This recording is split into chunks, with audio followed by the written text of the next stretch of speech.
Well, Aaron, I talked to Devon the other day about taking more of a leadership role. I know he likes to talk, but how's he talking as a leader? He's doing phenomenal, man. He's doing a great job leading our younger guys. Incredible. The way I made the seating chart in the room. I paired a young guy up with an older guy, and he's doing. I mean, he's everything you want in a leader. He's making plays. He's leading by example, which is he's really stepped up into that maturity role, which I'm excited about. Did he talk more, or do you talk more as a player? It's close. It's close. I think he probably edges me out a little bit, maybe a little bit, but it's just really, really close. What's he do so well as a player? Like, what makes him such an effective player? He loves football. He's a football junkie. Love to watch tape. He wants to be great. You know, he's not settling for being just being a good corner here at University of Illinois. He wants to be elite. You know, he has that confidence, that swagger, that demeanor. I mean, every box you check in terms of everything you want a cornerback to have, he has it. You know what I'm saying? Just in terms of mentally, like he got a short memory. He's uber confident. You know, I'm really excited to coach that young man this season. On the opposite side, Coach Bielema mentioned Taz. Looks different. Devon looks different. What did a spring of getting a lot of reps do for Taz? How's he looking at it? I mean, some people can learn by seeing things. Other people can learn by taking reps. And Taz is just I mean, he's learned by literally taking reps. You know, it's been great for him. Been awesome for him. He's gained a little bit of weight. His feet super quick, man. I'm so excited for those guys, man. And Taz is just he's kind of stepped into a leadership role as well. I really challenged him this offseason, and I think he made a complete turn. You know, he was a little immature last year. You know, he played a couple of games, got a couple of starts, but just I think in terms of getting a little more experience, and then obviously following up with this season, he was great academically, and that just kind of parlayed to his spring. He had an awesome spring, you know, and I'm hoping that translates to the season, you know. Terrell Jennings is here. How did you guys get hooked up with him, and why did you want him? Coach B got the inside plug, man. I just give a thumbs up, you know. I think with Rello, we call him Rello. I don't know the whole backstory, but I will say it was a Coach B connection. We saw his tape, we loved his tape, and we felt like he could help us. You know, he has a tremendous skill set. He's a dog. He's wired right. He's mature as hell, extremely mature, especially coming into that room.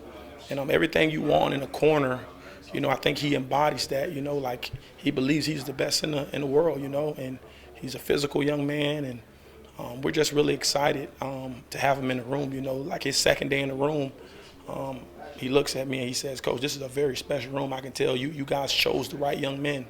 You know, and I mean, we got some freshmen in there. He can just tell, like, because everybody's coaching everybody, right?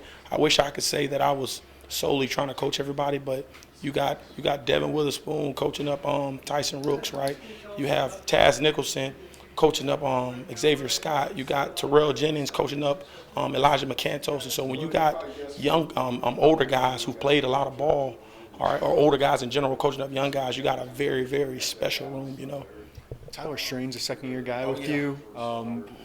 What's a year of experience do for him and kind of competing for a spot? That young man has made leaps and bounds. I mean, he's been absolutely incredible these first couple of practices. From where he was last year to where he is now, I think he's going to have a shot to push some of those guys who were ahead of him or who were ahead of him last season. You know, I think Tyler's thing was confidence coming into this year, and I really challenged him. You know, and I mean, as a corner, you have to be a confident player. But Tyler will hang his head from time to time when he got beat in practice, and you just got to have a really short memory. And I think he's learned that, you know, and he understands how this game operates. And I mean, you still need to get him reps and get him some experience, but I mean, he's had a fabulous first couple of days. Elijah hasn't been able to, or he wasn't able to practice in the spring, but what did he gain from that spring coming into camp? He understands the playbook.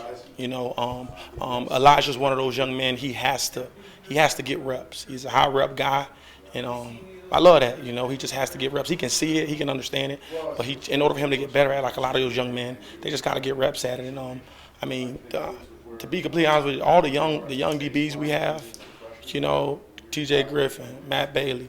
All the young corners, right? Like, we got a special group of dudes. Like, we brought in the right cast, man, because they love ball. They're uber competitive. They talk a little bit of trash, right? But they truly believe in their skill set, and it's showing out there on the field. What's McCantos bring? Is he player physically? Well, we haven't tackled yet, but I think he'll put his face in there and tackle. Growing up in Miami-Dade, I mean, you just got to be competitive.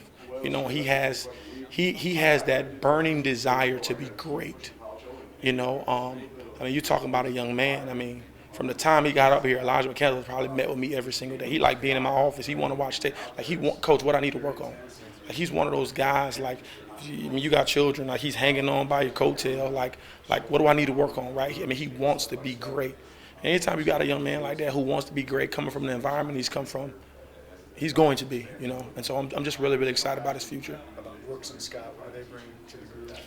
Dude, well, Tyson Rooks is like no other kid in the building, right? We're sitting in the room, in our cornerback meeting room the other day, and Terrell says if Tyson just gets this much technique, he's going to be like elite, And I told Tyson to tell the room how many years he's been playing football. He looked at the room and said, "I only playing football 1 year," and everybody looked at him like, "What?" And then I said, "Tyson, how long have you been playing corner?" And he looks at the room and said, "This is my first time playing corner." And the room like flips out, because for a guy his size to be moving the way he's moving, like you would have thought that he's been playing a while.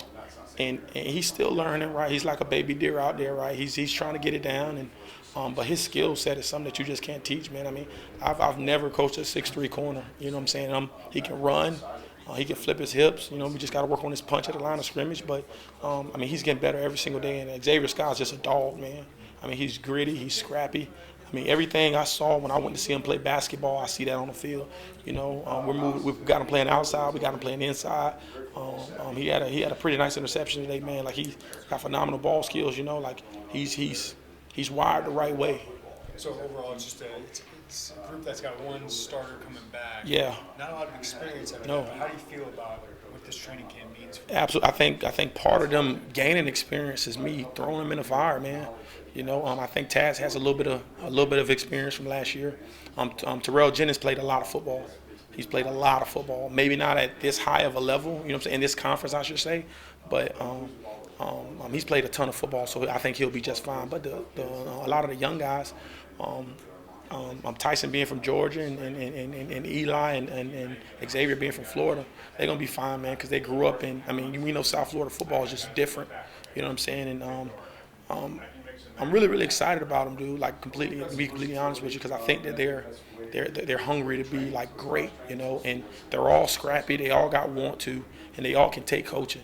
You know what I mean? And they all come from extremely competitive, uber competitive backgrounds. All of them come from great high school football programs, And so anytime you get young men to come here who come from, like, really extremely competitive backgrounds, they'll be good, right? They just got to I've been talking to them about just understanding their process, right? Every young man is going to have a process when he gets here, right? One of you guys as a freshman may come in and play early, right? The other one may redshirt, right? But his process is different than yours, right? Everybody ain't going to be at spoon level when they walk into the building. And so I think if they can just have tunnel vision on what I'm trying to get them corrected on and what they need to learn from, I think they'll be fine moving forward.